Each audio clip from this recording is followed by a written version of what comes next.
అధికారుల నిర్లక్ష్యంతో గుంటూరు నగరపాలక ఎన్నికలు నిర్వహించలేని పరిస్థితి తలెత్తిందని చెప్పుకొచ్చారు మోదుగుల. అధిష్టానం తప్పు చేస్తే తప్పు అని చెప్పే మనస్తత్వం తనదన్నారు. నరసరావుపేట ఎంపీగా పోటీ చేయాలని భావిస్తున్నానని అంటున్న మోదుగులతో మా ప్రతినిధి కృష్ణ ఫేస్ టు ఫేస్ ఇప్పుడు చూద్దాం. సూటిగా మాట్లాడే పేరు ఉన్న మోదుగుల వేణుగోపాల్ రెడ్డి రాజకీయ నాయకుడిగా, ప్రజాప్రతినిధిగా గుంటూరు నరసరావుపేట పార్లమెంటు పరిధిలో అందరికీ సుపరిచితుడే. అయితే ఇటీవల కాలంలో ఎమ్మెల్యేగా పోటీ చేస్తారా లేదా అనేటువంటి అనేక అనుమానాలు ఉన్నాయి. అదేవిధంగా మోదుగుల రాజకీయ భవిష్యత్తు ఎలా ఉండబోతుందనేటువంటి ఒక టెన్షన్ ఉంది ప్రజల్లో. ప్రస్తుతం మోదుగుల వేణుగోపాల్ రెడ్డి ఉన్నారు, ఆయన అడిగి తెలుసుకుందాం. సార్ చెప్పండి, రాబోయే ఎన్నికల్లో మీరు ఎమ్మెల్యేగా పోటీ చేయబోతున్నారా, ఎంపీగా పోటీ చేయబోతున్నారా? ఎలా ఉంటుంది మీ రాజకీయ భవిష్యత్తు? అంటే ఇప్పుడు సాధ్యంత వరకు ఈ రోజున ఏ ప్రజాప్రతినిధి కూడా సొంత అభిప్రాయాల కంటే కూడా పార్టీ అభిప్రాయాలు ఎక్కువగా రుద్దపడతా ఉన్నాయి. అందుకని గుంటూరు పశ్చిమ శాసనసభ్యుడిగా నేను ఈ రాష్ట్రానికి జరిగినటువంటి విభజన కానీ, ఈ రాష్ట్రానికి జరుగుతున్నటువంటి అనేక హక్కులు కానీ సాధించుకోలేకపోతున్నటువంటి భావన నాలో ఉంది. అందుకని గతలో ఉన్నటువంటి అనుభవాన్ని, ఈరోజు ఈ రాష్ట్రం జరుగుతున్న అన్యాయాన్ని కేంద్ర ప్రభుత్వం ముందు పార్లమెంట్లో గళం ఇప్పాలంటే నా అవసరం ఉందనేటువంటి భావన నా భుస్కంధాల మీద వేసుకోవాల్సిన బాధ్యత కూడా నా మీద ఉంది. అందుకని ఎమ్మెల్యే కంటే కూడా ఎంపీగా వెళ్ళాల్సినటువంటి బాధ్యత కూడా నా మీద ఉంది. ఆ బాధ్యతను ఎరిగి రాజకీయ పార్టీ అనేటువంటి మా తెలుగుదేశం పార్టీ కూడా బాధ్యతను భుస్కంధాల మీద వేసుకుంటుంది అనేటువంటి భావంతో నా మనసులో మాటను వెలిబుచ్చాను. బట్ అల్టిమేట్గా పార్టీ డెసిషన్స్ కొన్ని ఫైనల్ ఉంటాయి, కొన్ని క్యాస్ట్ ఈక్వేషన్స్, కొన్ని అనేక రకమైనటువంటి సంఘటనలు కూడా పార్టీని ఇబ్బందికరంలో పెట్టాల్సినటువంటి బాధ్యత కంటే కూడా నా మనసులో మాట పంచుకున్నాను తప్పితే అల్టిమేట్గా కొన్ని decisions has to be taken by the party. But నేనైతే మట్టికి ఎంపీకి వెళ్ళాలన్నటువంటి భావన నాలో బలంగా ఉంది. కానీ ప్రజల స్పందన ఎలా ఉంది? ప్రజల నుంచి ఎటువంటి ఫీడ్బ్యాక్ వస్తుంది మీకు? అది కూడా ఆలోచించాలి కదా. అంటే సాధ్యం వరకు ఇప్పుడు నేను 5 సంవత్సరాల నుంచి ఎంపీగా చేశాను ప్రతిపక్షంలో.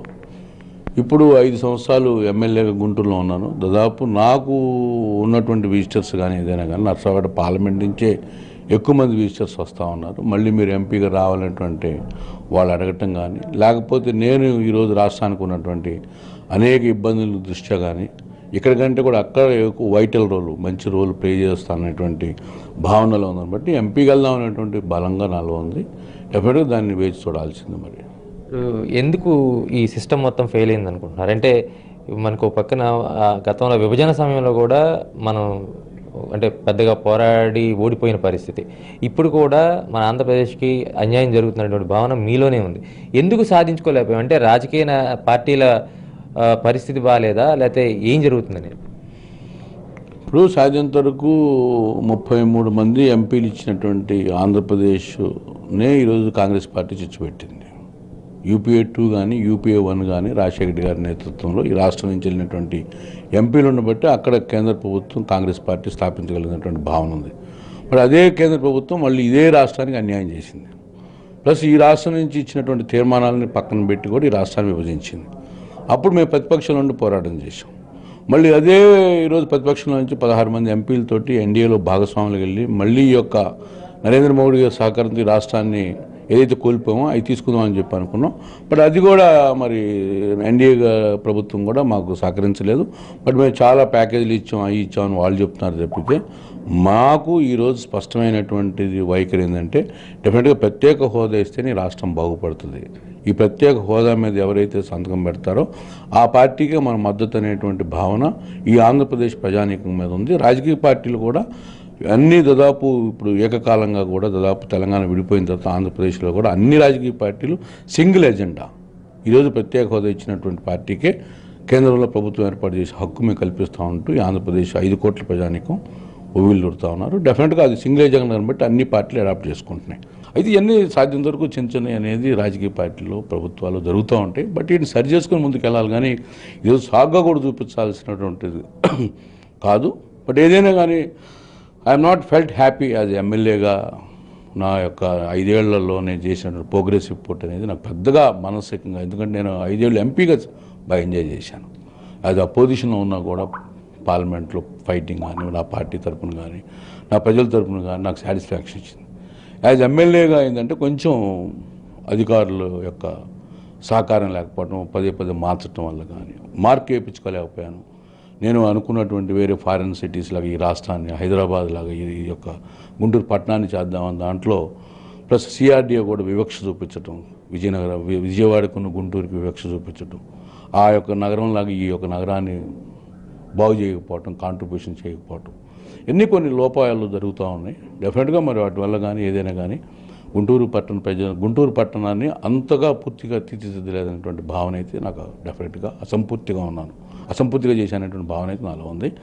డెఫినెట్గా ఐ హోప్ దట్ ఈజ్ 2019 ఎలక్షన్స్లో భవిష్యత్తు ఎట్లా ఉంటుంది ఏందనేది భగవంతుని మీద ప్లస్ పార్టీ మీద, ప్రజల మీద. ఇక్కడ ఎమ్మెల్యేగా మళ్ళీ పోటీ చేస్తారా, లేదంటే ఏం చేయబోతున్నారు? సాయంత్రం చెప్పే కదా ఎంపీగా వెళ్ళాలని ఉందనేటువంటి భావన ఉంది. ప్లస్ అల్టిమేట్గా అది నా అభిప్రాయం కంటే కూడా పార్టీ అభిప్రాయం. ప్రజలు అయితే డెఫినెట్గా ఇక్కడ ఉండమంటున్నారు, నర్సాపేట రమ్మంటున్నారు, బాపట్ల రమ్మంటున్నారు, మాచర్ల రమ్మంటున్నారు. అందుకని డెఫినెట్గా ఇదొక మంచి అవకాశం. లాస్ట్ టైం కూడా బాబు గారు నాకు 4 చోట్ల అవకాశం ఇచ్చారు. ఒంగోలు ఎంపీగా, బాపట్ల ఎమ్మెల్యేగా, గుంటూరు వెస్ట్ ఎమ్మెల్యేగా, మాచర్ల ఎమ్మెల్యేగా. సో అందుకని ఈ చోట్ల పోటీ చేయడం కూడా సాధ్యం వరకు నాకు కూడా ఒక ఛాలెంజింగ్ ఉంటుంది దాన్ని బట్టి డెఫినెట్గా ఎక్కడ పార్టీ చెప్తే అక్కడ పోటీ చేస్తాను. డెఫినెట్గా ఎక్కడైనా గెలుస్తాననేటువంటి భావన ఉంది, ఆ దమ్ము ధైర్యం ఉంది. ఆ ప్రజల నాడిని అర్థం చేసుకొని ముందుకెళ్ళేటువంటి సత్తా ఉన్నటువంటి నాయకుడిని తప్పితే ఎక్కడ ఏడైతేనే గెలుస్తాను, ఏడైతే ఓడిపోతాను, ఇది నా కాన్సెన్స్ అనేటువంటి భావన అయితే నాకు లేదు. 17 ఎస్సీ 3 తిరుగుడు కాన్సెన్స్ తీసేస్తే బీసీలో ఉన్న చోట ఎమ్మెల్యేలు కాకపోతే ఎక్కడైనా పోటీ చేయడానికి నేను సిద్ధంగా ఉన్నాను. మొత్తంగా ప్రజానాడి ఎలా ఉంటే అలాగే తన రాజకీయ జీవితం ఉంటుందని మోదుగులు చెప్తున్నారు. అదేవిధంగా రాజకీయ పార్టీలు అధిష్టానాలు ఏవైనా తప్పులు చేస్తే తాను చెప్తానే తప్ప వ్యక్తిగతంగా విమర్శించే నైజం తంది కాదని, అలాగే సీట్ల కోసం బెండయ్యే మనస్తత్వం కూడా కాదని మోదుగుల తెగేసి చెప్తున్న పరిస్థితి. కెమెరా పర్సన్ నాగరాజ్తో కృష్ణ, ఎన్టీవీ, గుంటూరు.